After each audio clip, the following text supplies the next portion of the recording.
কথায় বলে ধর্ম যার যার বড়মা সবার।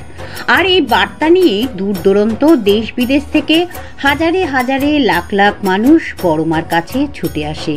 কেবলমাত্র পুজো দিতেই যে আসে তা কিন্তু নয়, বহু পুণ্যার্থী আসে তাদের মনস্কামনাও নিয়ে। কালী পুজোর দিন মায়ের মূর্তির পাশাপাশি আরেকটি বিশেষ আকর্ষণ হলো দণ্ডি কাটা।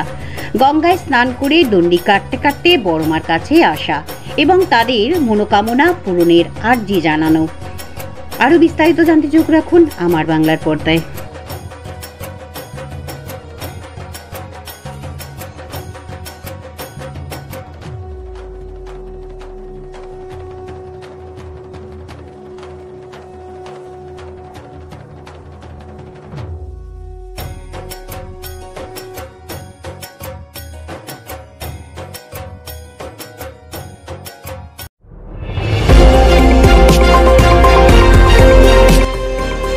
আমার বাংলা, সঙ্গে থাকুন, সঙ্গে রাখুন আমার বাংলা।